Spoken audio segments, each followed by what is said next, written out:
Hello, everybody, and welcome to the latest episode of Tales from the Fandom. It is the month of May. We are one day away from May the 4th, and I'm excited to have my guest today. And you might know her from Instagram. Her name is Mai, but her Instagram is Mai.Strangelife. And I have been talking with Mai for almost a month, or not a month. I've been talking with her for almost a year at this point, and I'm super excited to have her join me on the podcast today. Mai, how are you doing today? I'm doing pretty well. How are you? I'm doing good. I mean, here we are. It is 2021. I remember stumbling across your Instagram.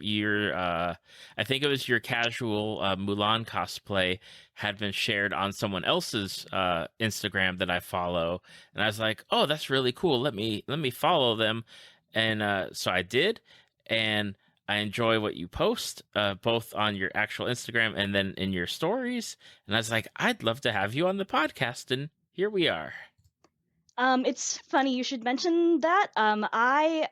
That particular photo series, my casual Mulan, was from the first convention of my official, and I put that in heavy quotes, my official cosplay career, but also the last convention that I went to right before lockdown. Um, I'd been sitting on those photos. I try to release them, kind of spaced out so I don't run out of content, or I was trying not to run out of content during the lockdown. And then by the time I posted those, suddenly it got shared a lot. I hit triple digits of likes for the first time ever, and I was like, oh my gosh, this is really blowing up. And then when lockdown hit, and I was stuck at home with absolutely nothing to do, I started doing daily talk sessions, and people started coming in to listen to hear what I had to say, and that's kind of how the page took off. It started as me trying to do more cosplay stuff for the first time, but ended up being more of a place where I talk about the intersectionality of fiction and fandom and how it affects our daily lives. And so that Mulan series was like kind of the starting point for where suddenly I started seeing people. And you snag them with Mulan, and then you get to educate people with what's going on, and it's definitely the way I look at it is when I pull up your account and I see your stories and I see that there's a number of them, right? Like a number of them where it's like back to back. I'm like, okay, I'm here. I'm ready. I'm ready to learn and see what you have and what you're going to be bringing to the table as far as like educational purposes go. And I feel like I've learned a lot from you over the past year of just getting educated about a number of different topics, like in fandom, out of fandom, like just everything that happened over the past year. Well, I really appreciate you saying that. I've kind of established myself as this active researcher who talks about all these sorts of things, and it's just kind of funny because, again, this is not what my page was originally intended for, and yet it's what it's become and what I've become known for, really. So I'm really glad to be able to talk to you and your willingness to listen. As for my Instagram stories, that's where I usually post most of my activism or my thoughts, and I know that those can get very, very long depending on what I have to say or how fast you read, and so I really appreciate you sticking with me through that. Yeah, there are definitely times where Instagram is like, okay, next slide. I'm like, wait, go back, pause, like, because sometimes I'm on the computer Hmm. and I'll have to like actually pause it, or I'll be Hmm. on my phone and it's like, no, I'm holding it down. I want Hmm. to read it. It's Hmm. it's just it's just let me read it. Don't jump the next one. I've actually gotten a lot of feedback saying, your what you have to say is, I find it very important, but it is very long and it's definitely time consuming to read it. So, um, if you would like to start a podcast, and then I could listen to you on my way to work, or while I'm doing the dishes or something like that. And so I've been thinking about trying to get into podcasting, or at least find a place where I can write it out so that it stays there. Right. I think that that's the one thing with Instagram that sometimes I dislike is if you don't, I guess if you don't highlight it, like it just disappears and it's gone Mhm.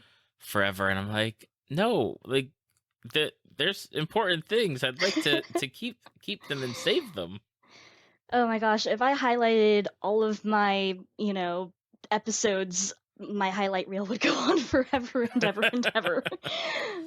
But yeah, I'm really blessed to have so many people kind of being willing to listen to what I have to say.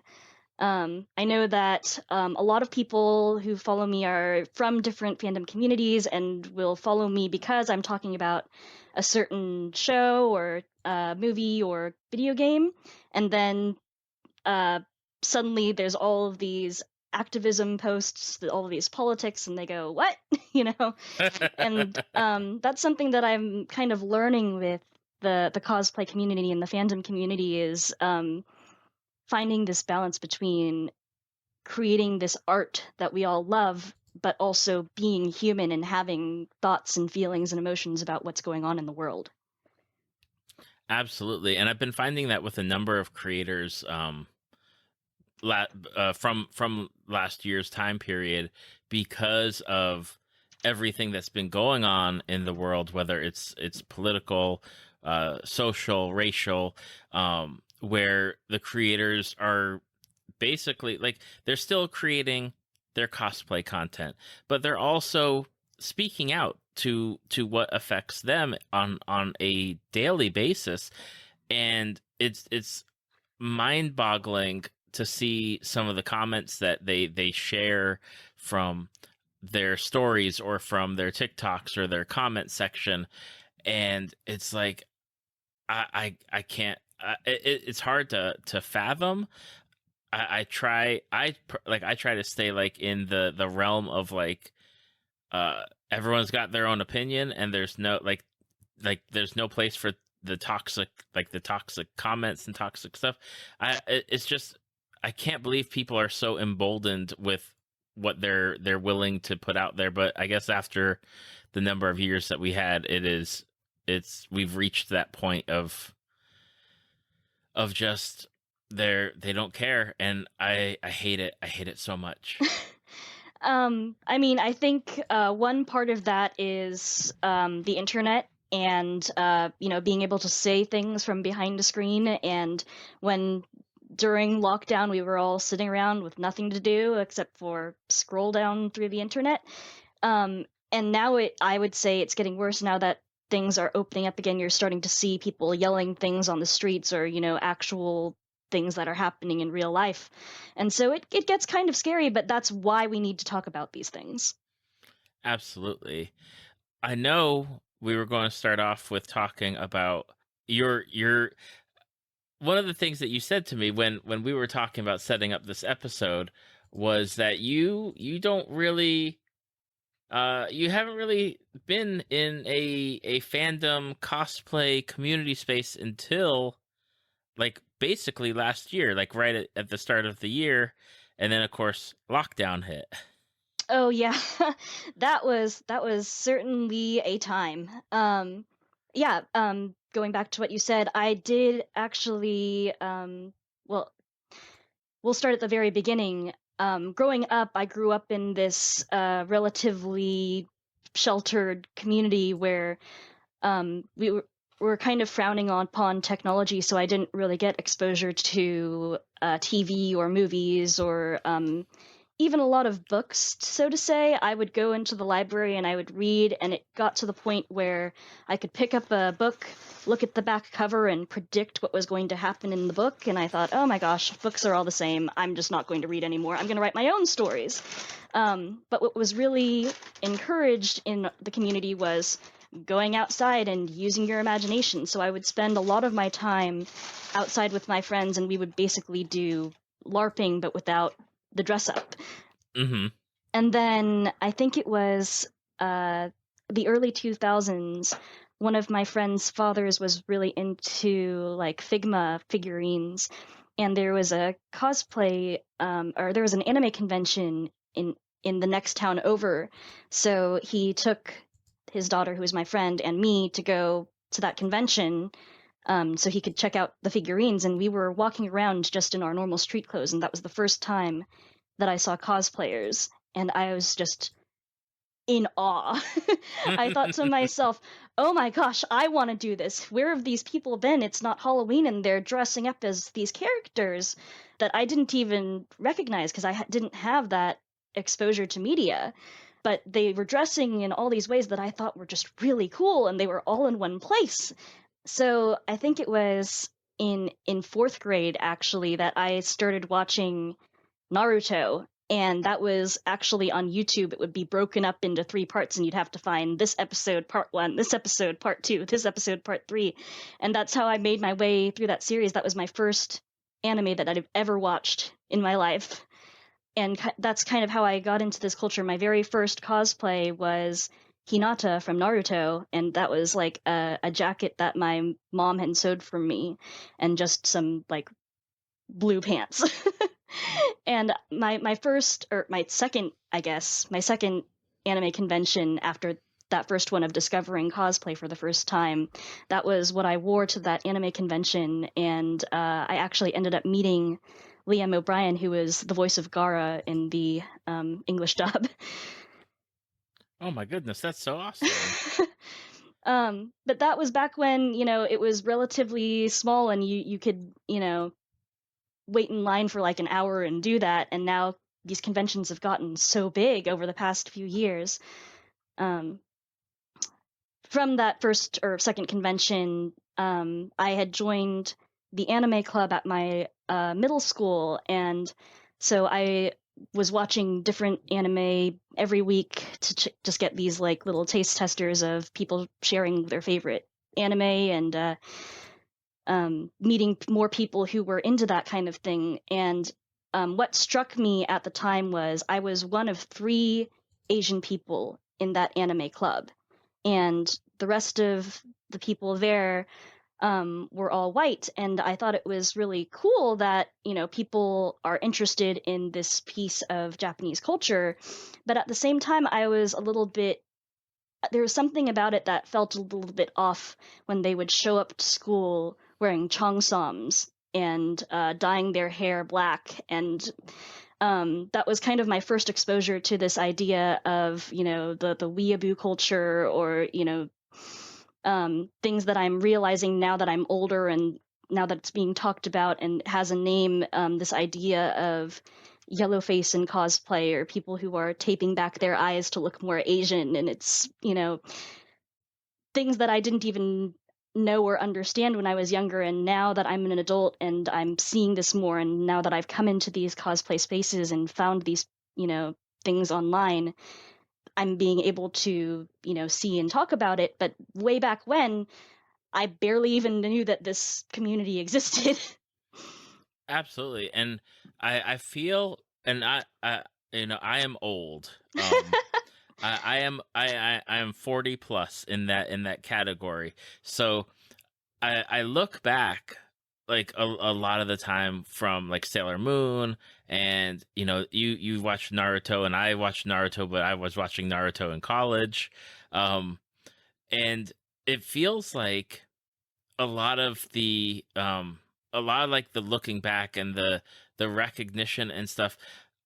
I feel, and I've been doing this podcast for almost 5 years at this point. There's definitely a shift online within the past, I'd say, 2 years of really um the people who darken their skin for cosplay, Hmm. or like, and I've seen the stories from people that are sharing about the taping the eyes back, which I had never seen until I think probably mid last year. I was like, are you kidding me? Like, that's something that people do? Like, because I'd never seen it with anybody that I had followed or that I had explored into, like, just searching through Instagram. I'd never come across that. And It's definitely something I feel like as like the past couple years have gone on, it's definitely a hey, this isn't right. Hey, this is absolutely not right. And just it's definitely something where I've become more aware of it and more cognizant of it within that short time frame of wow, let me think about that and unpack this. And then like I try to reflect on my life and I'm like, let me just double check and make sure that like I hadn't done anything like that, because it's definitely something of just because like I enjoy different anime and I enjoy different shows and I enjoy like, but it's never anything where I take that enjoyment to like the places of I don't want to say strangeness, but to the excess of going down those roads of like that, the like you said, the I think it's what weeaboo.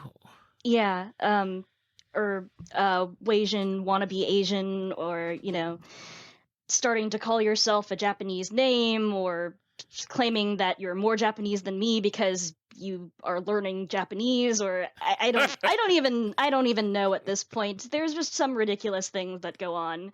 Um, oh, I lived in Japan for a year, and I'm like, great, I would love to live in Japan for a year, and they're like, no, no, no, I'm saying that to prove that I know more about you than you do about your Oh my culture. Like, gosh, no.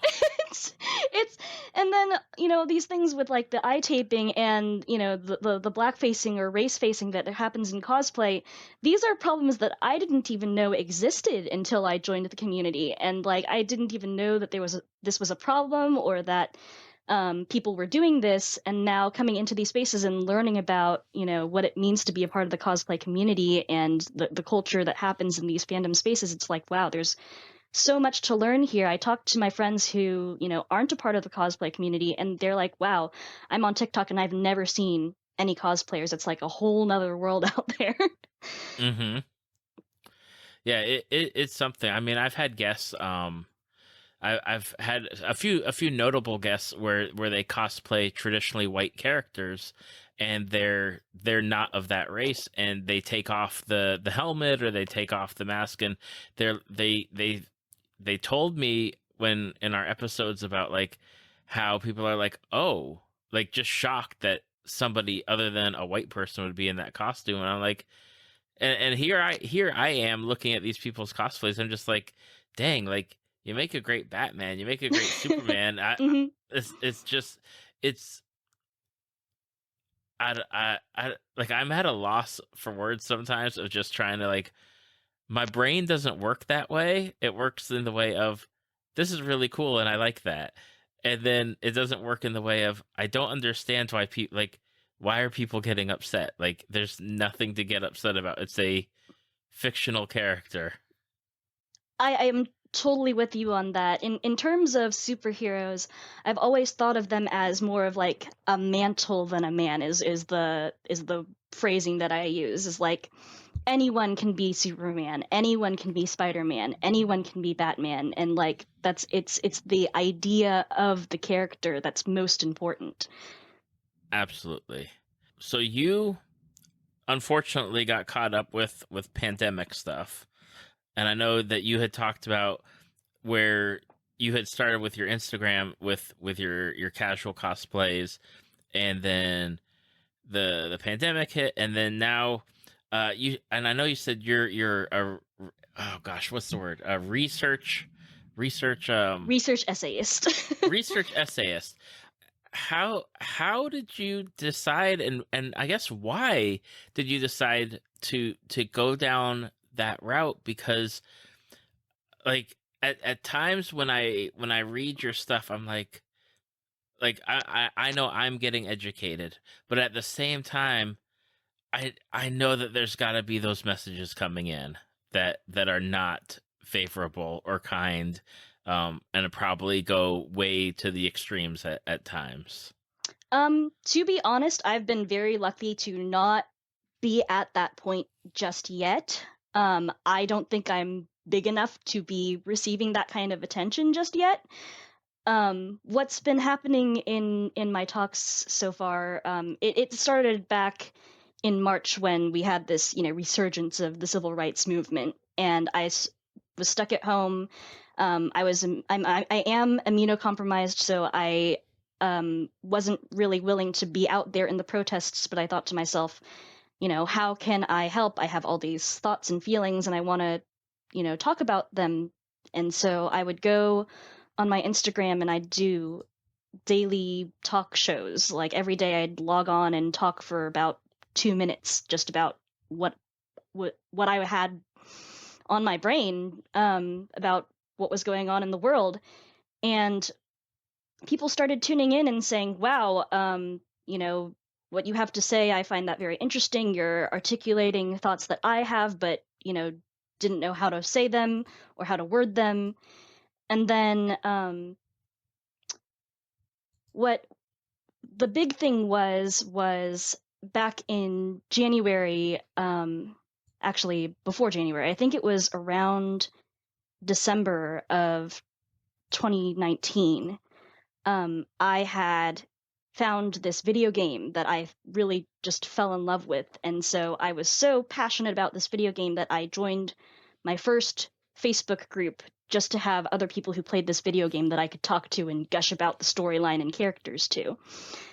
And I still am a big fan of the general concepts, but what's come out with the game developers and a lot of the merchandise and story and fandom around this video game has been very racially insensitive. And so I started talking about that and how that related to what's been going on in the real world, how if we're going to say Black Lives Matter, then that should also apply to media, and the effects of colorism, and how that affects people who cosplay from this video game. And suddenly all these people who play this video game started following me. And so for the most part, those are the people who are watching my stories and reading my segments, and that community, for the most part, has been relatively supportive. I've had people who are curious or confused, but no one who's been outright malicious. Oh, well, that's good. But I know that if I continue to grow at the rate that I'm growing, one of these days I'm going to get one. I just know that that's going to happen from everything that I've heard, from everything that I've seen, from everything that I've experienced. I know that someday that's going to happen. But right now, I am small enough that that's not going to, it hasn't affected me yet. Well, I am definitely glad to hear that, because I know seeing other creators that uh, maybe not as in depth as you as far as like what they're putting out there, but they definitely take their stances on Black Lives Matter, or like racial insensitivities, especially from there's a particular person I follow that lives in Georgia, and it's like he puts stuff out there every day of, hey, look, here's some racist stuff and racist like displays around the towns that he drives in, and like Instagram will like I think they like they don't ban him, but it's where he can't post for like they'll like time him out, I guess, or TikTok will put a freeze on anything, and it's incredible to see companies say, like, say one thing and they're like, oh yeah, we'll do the actions, we'll take care of it, we're here to protect and keep the community safe. But on the other hand, when you report and you're like, hey, that's a racist comment, hey, that's not cool, like, this is not appropriate, and they're like, oh no, it doesn't meet it's our community standards are totally fine with this. It's like, what are you talking about? Definitely. I've seen a lot of other creators, have their posts get taken down. Artists who say, here's a comment that I got on my latest artwork, and that post that has the hate comment will be taken down, but the hate comment itself will not be taken down for violating community standards. And it's just ridiculous. I totally get that. And in terms of, my ability to speak without being taken down like that, and I think that um, I've had to think about, my platform, and the way that I've built it has been on, very careful, gentle, passively worded education, whereas I know that a lot of the people that I follow and listen to will get very emotional and passionate about these things, and so people feel threatened by, oh, they're so angry, or Mm-hmm. and don't want to listen to them, and those tend to be the people who get flagged and shadow banned or put in Instagram jail. But when I speak very passively, um, people don't feel as threatened by me, which on one hand, I think it's good because it makes people more willing to listen. And then I get the people who reach out to me and say, okay, I was confused about this. I don't understand this, but I was too afraid of asking this other person who seems really overwhelmed and distraught about this right now. So could you explain it to me, and we can have those kinds of calm conversations. But at the Mm-hmm. same time, I don't want to be pandering. I don't want to be hand holding and tiptoeing around these sensitive issues, because they do need to be talked about. And it is absolutely valid to be angry, and it's absolutely valid to be frustrated. And we shouldn't have to hold back our tears and, be all formal to say what we have to say. And that goes into issues of the politics of respectability, tone policing, all these things that I've really just learned about in this last year. But when I learn about them and I go, oh my gosh, that's me, that's what I'm doing, and that's why I'm allowed to exist and do what I do, is because I check all these boxes and I'm a non-threatening, light-skinned person of color. So I've had to really recognize my privilege that, I haven't received any of that backlash just yet, even though I know it's coming. But the reason why I have been able to do that is because of the position of privilege that I'm in. Mm-hmm. I I I totally understand. Um and yeah, I'm trying to figure out where we're gonna go here. So Well, I could pick up chronologically where we left off. We left off with me uh, going to school and joining the anime club there. And then I think it was my last year of high school. Um, I have an uncle who works in the film industry, and I think I had posted something from the latest anime convention on my Facebook page, and he messaged my dad and said, "I can get you tickets to Comic Con. Do you think Mai would like that?" And so my dad was like, "Hey, do you want to go to Comic Con?" And I was like, are you kidding me? Is this real? It's like it's like way back when asking if I want tickets to Hamilton. Like I was like, are you serious? You can get me into Comic Con, the San Diego International Comic Con. And he got us free tickets. And so me and my sister went to San Diego Comic Con for the first time, and you know, I had been blown away by my small town anime convention.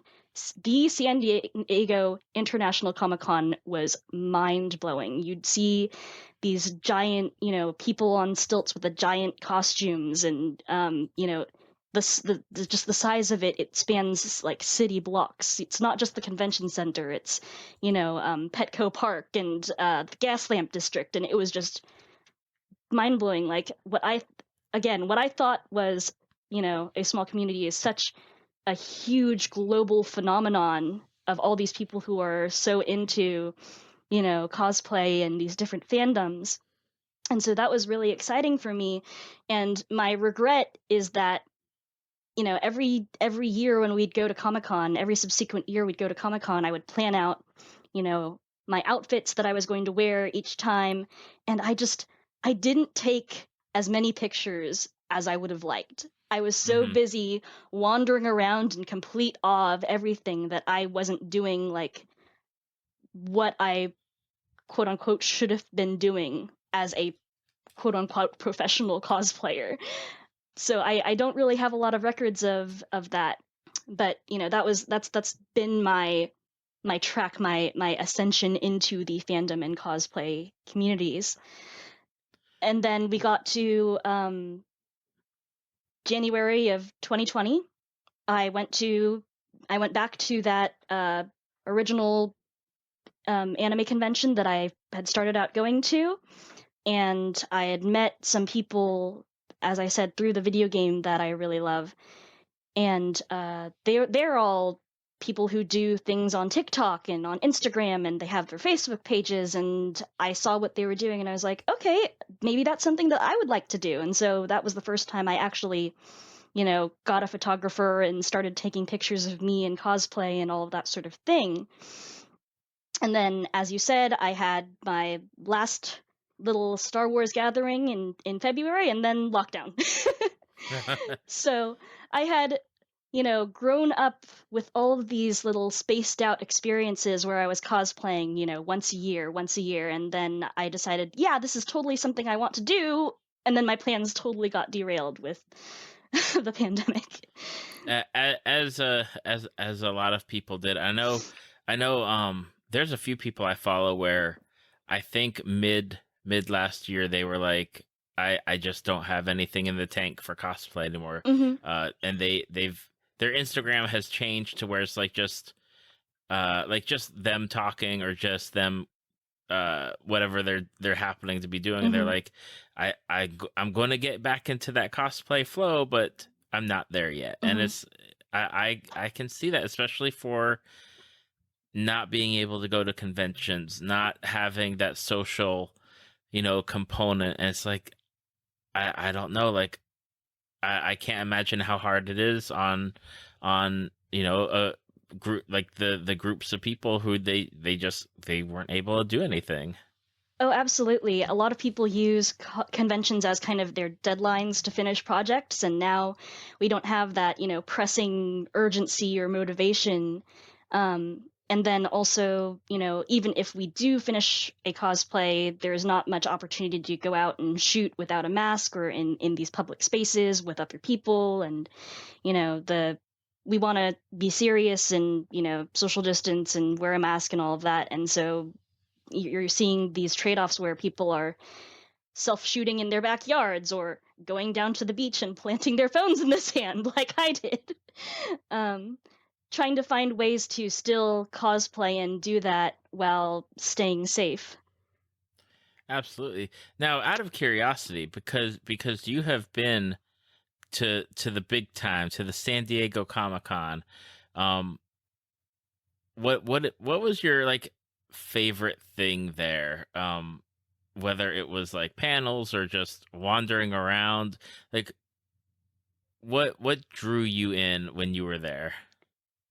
Um, my first time going, it was kind of like kid in the candy store vibe. I was just wandering around in awe. There's, all these exhibits that have the life size, props that you can interact with, like settings and backdrops that you can take pictures with. Panels were always awesome where you could see sneak previews of, what was coming in the next season or new movies that were going to come out, and hearing directly from the actors and producers and directors' mouths, like behind the scenes, funny things that happened.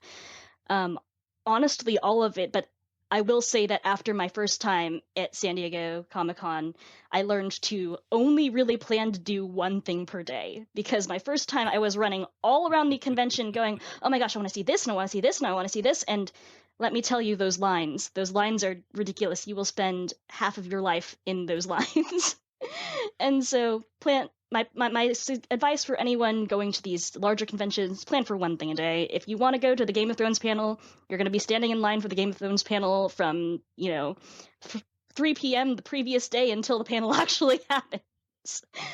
But I would say at least for the few years that I did it, it was worth it. It did get to the point where it was so expensive and the lines had gotten so long, and you know there was all these things that I wanted to do that weren't coming back, that I did actually stop going to San Diego Comic Con. And I think tracking, what happened is as that convention got bigger and bigger and bigger, and they used to have all of these, things that you could do, the lines would get so long, and then people would get frustrated, and it started off, you would stand in line for 5 hours, and then it was 12 hours, and then it was you get in line the day before, and then it was you get in line at the beginning of the convention and hope that you can get through. And so they started breaking off, into smaller Comic-Cons. There's now like the Silicon Valley Comic-Con, the San Jose Comic-Con, and so it makes it so that more people from different places can go to these conventions, but it also steals attractions away from the main San Diego Comic-Con. So I got to experience it as it was before there was these smaller breakouts. But back in what I would call its glory days, getting to see all of these things and, do multiple things per day was probably the best part. That's really awesome. I know there was a time where I was like, I'd really love to go, and it going to the big convention here in Orlando that we have every year. I've realized that I don't have what it takes to handle that. I spend most of my time wandering through like Artist Alley, and that's pretty much it. Like I don't go to panels. I don't go to what it's always like I want to see what people are creating, and I want to meet the people who create the things, like whether it's be like the actors or actresses or the like the comic creators or the voice actors. Like that's what I enjoy, is getting to like meet them and talk with them for a few minutes and then be like, okay, I'm on my way back to Artist Alley and see what else is up. But especially with like this, we always call it like the Saturday Shuffle, where I think for our convention it gets up to upwards of like 100,000, somewhere around Oh my there. gosh. And it's like just shuffling, just trying to make it a few inches before we stop again. Mm-hmm. And I can't. That's too many people, especially now after, pandemic time. And I see the conventions are starting to, okay, we're shooting for June, we're shooting for August, and I'm like, I don't want to be around people. I'm right there with you. Right before the lockdown hit, I had just bought my tickets to go to one of the larger conventions in Southern California, and that's been pushed back, I think, like 2 or 3 times now. But even if they were holding it, I'd still be like, I'm not so sure if I want to go out and do that right now. Though I think the breaking point for me as far as San Diego Comic-Con went was I had gotten in line at 3 p.m. the previous day to go into this panel where they would be talking about, these new movies that were going to drop. And at the same time that we were in that panel, the trailers for those movies dropped online. And so I thought to myself, I could have been in the comfort of my own home watching this same trailer instead of sleeping out on the concrete last night. If we were recording video, my mouth like just dropped open when you said that. Well, because the point of Comic-Con was to get these previews before everyone else, but if everyone's going to get them at the same time now, I don't see what the point is, really. I totally agree. I mean, we have a winter convention in December that I think like my wife, like I took my wife to it to go with me that one time that we went, which was 2019, and we were like, we like this, like it's smaller, it's not as busy or crowded, and you can see and talk and meet people and do things, and it's like, okay, this is more our speed. This is chill. Like there's not fighting for things. It's very relaxed, except for parking. Parking is a nightmare. Parking is always a nightmare. Now, out of curiosity, because I know you got started with anime and you're into like a video game Mm-hmm. that kind of Kickstarter stuff. What what fandoms, just out of curiosity, like what are you drawn to as far as whether it's like the characters that you cosplay or the media that you consume? Like, is there anything in particular that just jumps out to you and you're like, you know what, I love this. Like this is my comfort media or comfort show. Oh, geez. I really, I almost want to say I don't have an answer for that. Dun I'm dun dun. this is kind of funny because I consider myself a huge nerd, but I would definitely say that I'm kind of a casual fan of everything. Mm-hmm. There isn't one particular piece of media that I just absolutely gush over, and I even, the video game that I'm really into, I would say that I'm very critical of all of the media that I consume. I can find flaws in everything, and that's, I guess I know that sounds like a bad thing, but I think that that is something that we should do as a society, is be critical of the media of that we consume, because nothing is going to be perfect, and I definitely wouldn't say that if something is flawed you're not allowed to enjoy it, but like, so when you ask me like what is my favorite piece of media, my brain would go, oh, this, but also this. I think about like, I was really into I would say my top ones are the Arcana, which is the video game that I've been talking about, the Hunger Games, and then Harry Potter and Star Wars.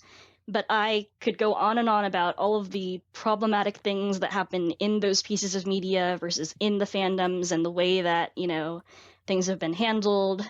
There's all these things that I would analyze from a storyteller's perspective, and say, like, for example, with Harry Potter, they're trying to say that no matter who you are or how you were raised, you can do these things, but it's told from the point of view of the chosen one. Mm-hmm. With Star Wars, there was how they handled Finn's story, and Rose Tico, and with the Arcana, it's their treatment of fans, and how they will lighten characters' skin tone in their merch, or there's things that are wrong with every piece of media, and so I find it hard to say, oh yeah, I'm 100% a hardcore fan of this. Um, I find myself more attracted to concepts than I am to actual, universes or characters. Like the idea of a school for wizards, the idea of lightsabers, those are things that I find myself passionate about. And if, if I were in this universe, what Hogwarts house would I be in? I get really passionate about those sorts of things. Eh, I like that. Because I don't think I've ever come across that someone that of how you look at things, as far as like with going into the passion about like the concepts, and going into like the universes rather than the media itself. And I have to say, you mentioned a few of the fandoms of, like, I know, as a personal thing, for the podcast, like I was like, okay, no more people talking about Harry Potter, because I just couldn't, like, it's one of the things where, like, I own the books, I own the movies, but I'm not going to further support, J.K. purchasing Rowling. anything else. Right. J.K. Rowling. Mm. So there's that. Star Wars is such another one. I mean, I spend a lot of time on Twitter, just as for like social media, and commenting and posting, and making new connections. And there are things that, like, when I stumbled across them, I was like, are we watching the same movie? Are we in the same fan? Like, do we like the same things? Hmm. Because the way that you're talking about things is not appropriate and not cool. And there, like, it's ongoing as of like what we're recording at in mid late March. there's still stuff going on now, and I'm like, what is going on? It's hard for like when I was growing up, it was like, okay, you know what? If you didn't like the movie, you didn't like the movie, and you kind of left it at that, right? You kind of just were like, yeah, you know what? I thought it sucked, Hmm. and you moved on. And now it's like, let me make hour-long diatribe videos about how much it stunk, and this character and that character, and social justice warriors getting, and it's like, you've got you've you just I equate it to, you want to be angry for the angry money, I guess, because that's all that there is, and it wounds me to see like some of the fandoms I used to be passionate about, and I'm like, let me just like them and enjoy them, and when I find people that have those same likes, I'm like, you know what? I like it and you like it, and that we're cool. But it's definitely where I've taken steps back to be interacting with fandoms in general. Of, it's just too much. It's just too much. But I love that you're like, oh, what Hogwarts house, or what lightsaber color would you have? Have you thought about that? Like, what is your lightsaber color? I have thought about that. In quotes, I tested into magenta. And basically I was reading all of the different lightsaber colors and what they mean, and you know, whereas, you know, the light side colors has more of the color spectrum, and then the dark side has like red. And then you have like Mace Windu, who has purple because he's kind of more aggressive or doesn't necessarily follow the Jedi ideology. You know, he follows the letter of the word but not the spirit. Mm-hmm. And for me, when I was reading up and doing my research as I do, I you know, I don't pay too much attention to, you know, the story or the characters, but I get really into the lore. That's what I I do all of my research on the universe, and reading about, you know, would I be a Jedi or would I be a Sith? And my conclusion was, you know, not really either. I don't I don't really want to get into this too much, but I don't fully agree with what the Jedi are doing or what they preach. Mm-hmm. And so I took one of those, you know, what lightsaber color would you have quizzes? And I tend to pop up as either purple or magenta, which I didn't even know that was lightsaber color, but apparently it's what one of the non-film characters, Mara Jade, uses. And Oh yeah, yeah. it basically said like, you're kind of in the gray area. You're neither light nor dark, and you're kind of conflicted about how you feel about it. I'm like, yeah, that definitely sounds like me. So from a universe perspective, from a canon perspective, I wouldn't just choose a color and be like, ah, yes, I like this color because it's my favorite color. Within the within the canon of the lore, it would be appropriate for me to have either a purple or magenta colored lightsaber. I dig it. I dig it. I like it. Um, Out of curiosity, because I'm looking at your Instagram now, Hmm. okay? Um, and I know we're like all over the place as far as far as topics go. Yeah. For your cosplays, out of Hmm. curiosity, like, how do you decide which character you're going to do? Because you have like Ariel, that you've got like a Harry Potter student Hmm. character, you got Pikachu, you got Luna. You know, we talked about Hmm. the Mulan from Wreck It Ralph Hmm. too. Uh, how do you decide which characters you're into, like, and that you're going to portray? And so this kind of goes back to what I said about, you know, choosing favorite characters and stuff.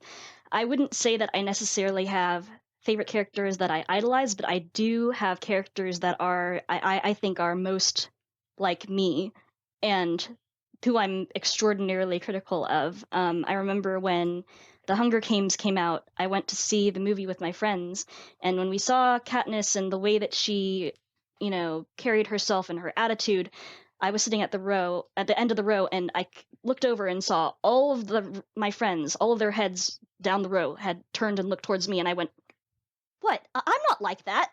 And they all went like, "Oh yeah, you are."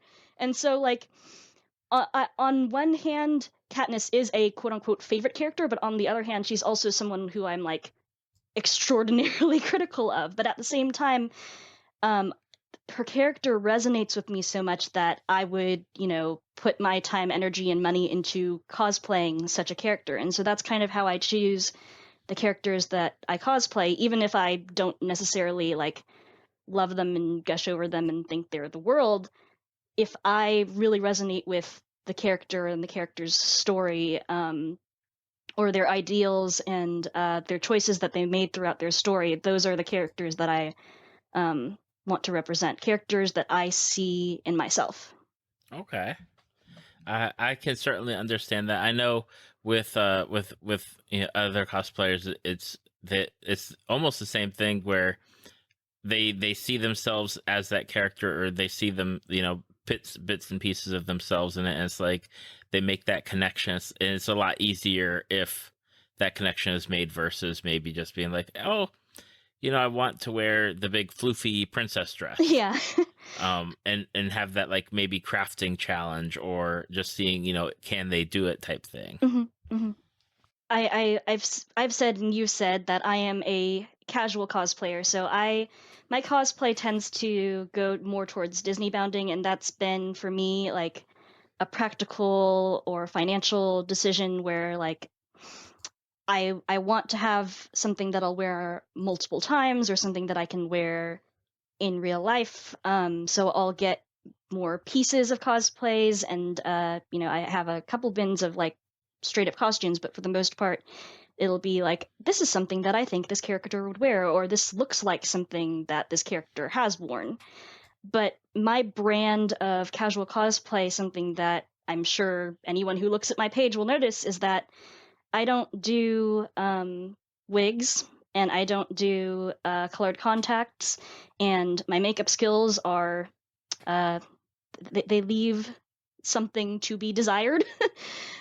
But I've kind of forgiven myself that for that, and kind of made that a part of how I cosplay, is that even though I'm wearing the costume of this character, I'm still me. But for anyone who's interacted with me in cosplay, despite not looking the character, I will definitely act like the character whose costume I'm wearing. Totally get it. And I like when you talked about like what the character would wear as far as like a like doing like a Disney bound type Hmm. thing. I always I find it fascinating with when I see Disney bounds, and I'm like, sometimes I don't understand. Like, I look at my closet, right? And again, 40-plus-year-old guy, I pretty much am resigned to wearing like the same three pairs of shorts at this point, and a few different shirts. And I'm like, there's no way like I make that connection of, oh well, this and this together equals like this Disney character. Like, my Hmm. brain doesn't work like that. But I find it so fascinating, especially when I'm searching on like Instagram for Disney bounds, and I see so much creativity, and it's easy. It's like, oh, they're doing that character. Like, I don't have to look for the hashtag. It's like automatic of, wow. Like, it's something where it just takes an eye, and I have no eye for clothing. It's like I'm utilitarian of just, can I wear it? Okay, let's go. I mean, for me, it starts with the shopping. I'll say, okay, here's the character that I want to do. Here's what their color scheme is, and so like, this character wears red, so I'll specifically go out and look for a red shirt that I can use for this character, but also just wear, in my everyday life. Hmm. So Right. Like, I I'm wouldn't say it's as sporadic and or inspired as like walking into your closet and just pulling things together. Like, you're shopping with the intention of creating this character. right, like the purple shirt that you wear for your Ariel, and I'm like, okay, purple shirt. Yep, I'm sure you wear that with something else Hmm. without the To work. the mermaid leggings. Yep. Or just for fun. That's something I'll just wear around town, because as much as it is like a fun Disney bound, it's also just an outfit. It's just a look. Now, with we're in 2021 now, Hmm. and we're recording at the end of March, and this episode is going to be May 3rd. um what are your plans for the year? Because I know, like, I set plans for myself for this year of just something, so I can be like, okay, let's stay on track and shoot towards things. Even if I don't meet them, at least I'll have worked towards completing them. What are some of your goals? Not even just like cosplay goals, but just like goals in general, as far as what you're doing and what you're putting out there. Um, well, I know that when you and I first started talking and you wanted to have me on the show, I was like, oh my gosh, I'm in the middle of a move. And I'm still kind of in like intermediary locations, so I'm really just trying to get settled into like a permanent location. That's probably my biggest out of cosplay goal for the year. Um, but at the end of 2020, I had typed out like my cosplay slash fandom goals for the year, and I don't have a deadline for it, but I do know that I want to try to get into podcasting, or at least have my thoughts written out somewhere so they're a little bit more permanent than a Facebook or Instagram story. And then as far as cosplay goes, I'd set a personal goal for myself to do, a set of 3 photos, because I like to keep my pretty lines on my Instagram page. A set of 3 photos per month, and not necessarily saying that that has to be, a new cosplay every month, but, at least not going 30 days without posting. And, we're at the end of March now, so I should get on that because it's month's almost over. Um, that's been kind of a challenge for me to like um, think about, like, okay, what can I do this month? And I've been experimenting with tip dyeing my hair, because I don't really do wigs, but I can, as I did with my casual Ariel, tip dye the end of my hair, the bright red, and be kind of recognizable that way. Hmm. So I'm experimenting with new things and how I can, you know, do tiny little upgrades to my cosplays, um, and thinking more critically about how I edit and caption my posts. Whereas beforehand, it was just like, you know, a quote from the character or a quote from the piece of media that this comes from. Being more mindful of what I post and when. So, like, when this episode comes out, it'll be in May, so I'll post Star Wars things then. Whereas, before I wasn't thinking too much about it, and I'd be like, I'm posting this whenever. That's definitely, it's always something where, like, especially like how you talked about posting like Star Mhm, Wars stuff, and like I see it coming up, and I'm like, mhm, okay, I'm gonna shoot for that for next year, and next year always comes. It's like, yep, I missed it again. I know that there's a, mhm, a big anniversary in December coming up for Fellowship of the Ring for its mhm. movie release. 20 years.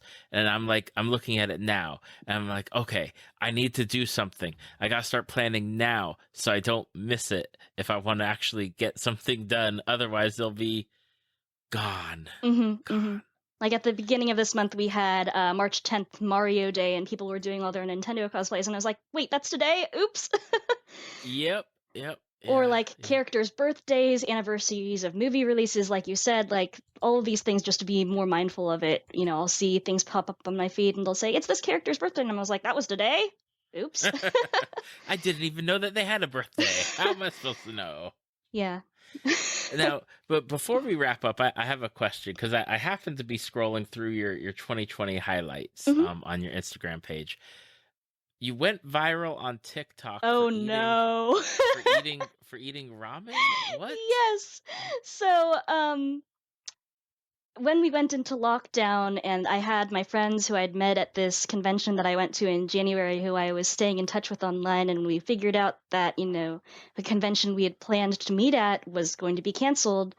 And I was like, oh my gosh, I don't know what I'm gonna do. I have all this free time on my hands. And they're like, well, are you on TikTok yet? And I'm like, no.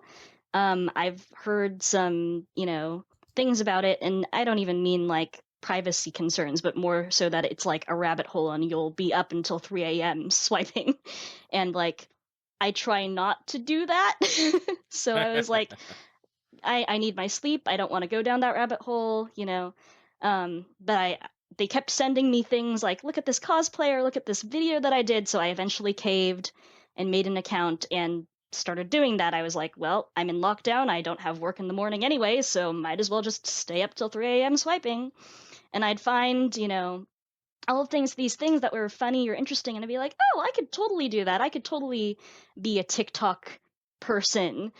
And so one of the audios that I found, or that somebody had sent to me, was it's from Game Grumps, and they're talking about how this girl is so multicultural, she can eat with chopsticks and a spoon. And the other guy says, there are spoons in Japan. How else do you expect them to eat soup? And, people laugh. And then what I've watched from, some of these videos is people using, Western metal spoons. And I thought to myself, that's, when you go into a Japanese restaurant, they're using like the Chinese soup spoons.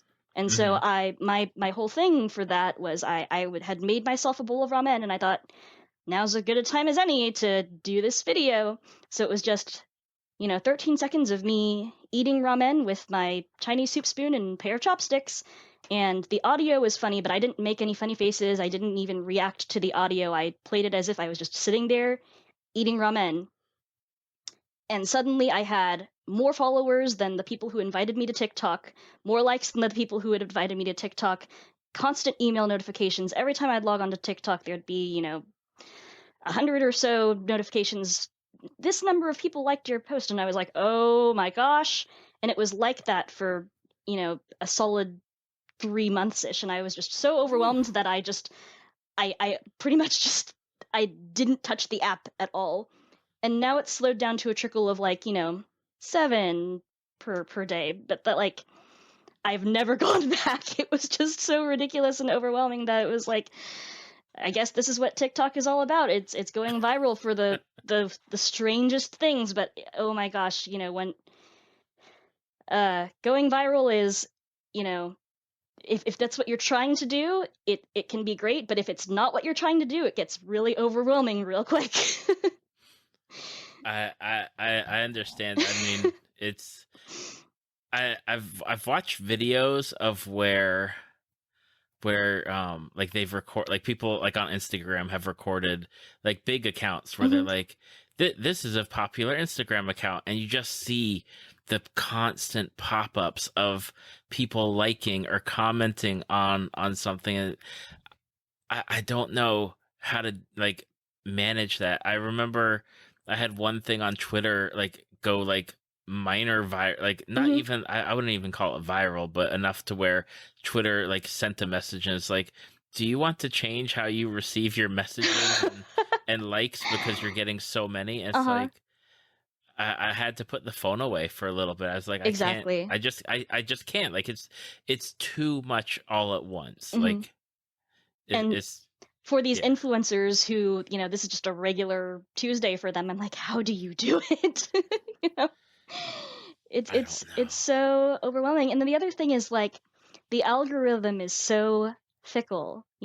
I see, my cosplay friends doing these fantastic cosplays where they lip sync and they do these wonderful transitions, and instead of their video, it was just me eating ramen that went viral. And I'm like, how is that fair? They did this amazing, amazing thing, and my thing took zero talent.